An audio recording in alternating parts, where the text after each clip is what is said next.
ഓം നമോ ഭഗവതേ സാईശ്വരായ. ശ്രീ സത്യസായി ഭാഗവതം. ഷിർദി സായി അവതാരം. ഭഗവാൻ സത്യസായി ബാബ പൂർവാവതാരമായ ഷിർദി സായി അവതാരത്തെ വെളിപ്പെടുത്തിയത് ഇങ്ങനെ. മഹാരാഷ്ട്രയിലെ മൻമാഡ് നഗരത്തിനടുത്ത് ഒരു ഗ്രാമം, പേര് പത്രി.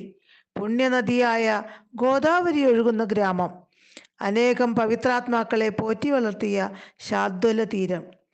അവിടെ ഒരു ബ്രാഹ്മണ ദമ്പതികൾ, ഗംഗാഭവയെയും ദേവഗിരി അമ്മയും. ഉത്തമ ഭക്തർ. ശ്രീ പരമേശ്വരനായിരുന്നു ഗംഗാഭവയുടെ ഇഷ്ടദേവത.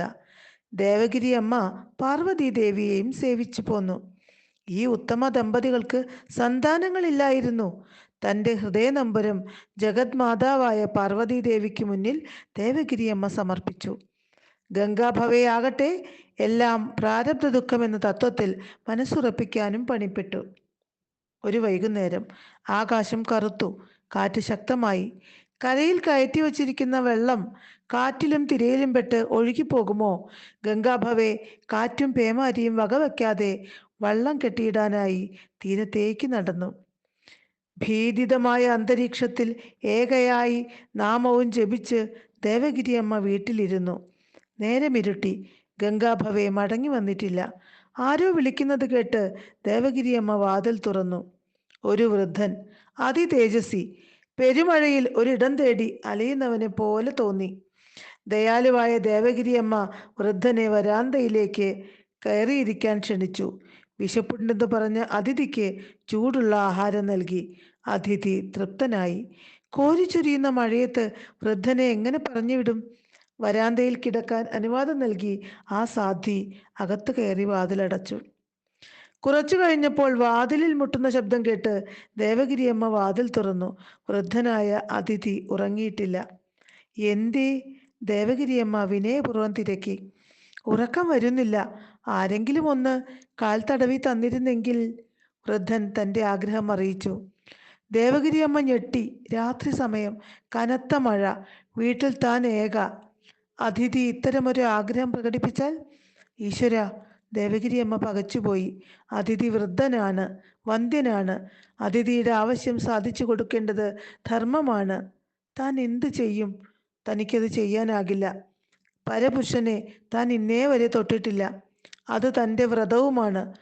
ഉടൻ അതിനുള്ള ഏർപ്പാടാക്കാം എന്ന് പറഞ്ഞ് ദേവഗിരി അമ്മ പുറത്തിറങ്ങി. പരിചാരകർ തങ്ങുന്ന ഗ്രാമത്തിലെ തെരുവിലേക്കാണ് അവർ പോയത്.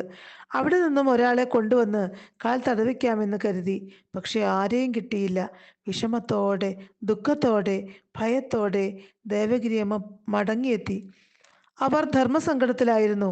അതിഥിയെ സൽക്കരിക്കാതിരുന്നാൽ ദൈവദോഷം. അപരിചിതന്റെ കാലെങ്ങനെ തടവിക്കൊടുക്കും? നിസ്സഹായാവസ്ഥ തീവ്രമായ പ്രാർത്ഥനയായി മാറി. ദേവഗിരി അമ്മ പൂജാമുറിയിൽ മനമുരുകി പ്രാർത്ഥിച്ചു. ദേവി, അമ്മേ, മഹാമായേ, അടിയനെ കാത്തുകൊള്ളണേ. ആ നിമിഷം വീടിന് പുറകിലെ വാതിലിൽ മുട്ടുകേട്ടു. ദേവഗിരി അമ്മ തിടുക്കത്തിൽ ചെന്ന് വാതിൽ തുറന്നു. അതിസുന്ദരിയായൊരു സ്ത്രീ. അവർ മന്ദഹസിച്ചു. പിന്നീട് മെല്ലെ ചോദിച്ചു, എന്നെ അന്വേഷിച്ചു വന്നിരുന്നെന്ന് അറിഞ്ഞു. എന്തിനാണാവോ? സുന്ദരിയുടെ മന്ദഹാസത്തിൽ മയങ്ങിയ ദേവഗിരി അമ്മ തൻ്റെ ധർമ്മസങ്കടം അറിയിച്ചു. ഇത്രയുള്ളോ? അദ്ദേഹം ഇരിക്കുന്നിടത്ത് എന്നെ കൊണ്ടുപോകൂ, ഞാൻ പരിചരിച്ചു കൊള്ളാം, സുന്ദരി പറഞ്ഞു. ദേവഗിരി അമ്മ വൃദ്ധ അതിഥിയുടെ സമീപത്തേക്ക് സുന്ദരിയെ നയിച്ചു. സുന്ദരി വൃദ്ധന്റെ മുറിയിലെത്തി വാതിലടച്ചു. വൃദ്ധവേഷം പൂണ്ടെത്തിയ ശ്രീപരമേശ്വരനോട് സുന്ദരി രൂപത്തിൽ വന്ന പാർവതി ചോദിച്ചു, മഹാദേവ, എന്തിനാണ് ഈ ലീല? അവരെ അനുഗ്രഹിക്കാൻ പരമശിവൻ അരുളി. എങ്കിൽ അവർക്ക് സന്താന സൗഭാഗ്യത്തിന് വരമേകൂ ദേവി. ഞാൻ വിളിക്കാതെ വന്നതല്ലേ? ദേവി പ്രാർത്ഥന കൈക്കൊണ്ട് എത്തിയതും ദേവി തന്നെ വരം നൽകൂ, ഭഗവാൻ പറഞ്ഞു. ജഗത് മാതാവ് തലയാട്ടി. കുറച്ചു കഴിഞ്ഞ് വീണ്ടും കതകിൽ മുട്ടുന്ന ശബ്ദം. ദേവഗിരി അമ്മയ്ക്ക് ഭയം തോന്നിയില്ല. കാരണം വീട്ടിൽ മറ്റൊരു സ്ത്രീയും ഉണ്ടല്ലോ. അവർ കതകു തുറന്നു. ഹാവൂ! ശ്രീ പാർവതി പരമേശ്വരന്മാർ അനുഗ്രഹഹസ്തവുമായി വാത്സല്യമൂറുന്ന മിഴികളോടെ പരമഭാഗ്യവതിയായ ദേവഗിരി അമ്മയെ കടാക്ഷിച്ചു നിൽക്കുന്നു. വിറയാർന്ന കൈകൾ കൂപ്പി നിറമിഴികളോടെ ഇടറുന്ന കണ്ഠത്തോടെ ദേവഗിരി അമ്മ വിതുമ്പി, അമ്മേ, ദേവി. ലോകമാതാവായ പാർവതി ദേവി കരുണയോടെ അരുളി, വിഷമിക്കേണ്ട, നിന്റെ ദുഃഖം അവസാനിക്കാറായി. നിനക്കൊരു പുത്രനും പുത്രിയും ഉണ്ടാകട്ടെ. ശ്രീ പരമേശ്വരൻ ആ പരമഭക്തയെ കരുണാപൂർവം കടാക്ഷിച്ചു കൊണ്ടരുളി, നിന്റെ മൂന്നാമത്തെ പുത്രനായി നാം തന്നെ ജന്മം സ്വീകരിക്കും. ആ അലൗകികാന്തരീക്ഷത്തിൽ സർവ്വതും മറന്ന് ബാഹ്യബോധമില്ലാതെ ദേവഗിരിയമ്മ നിന്നുപോയി. ഓം തത്സത്ത്.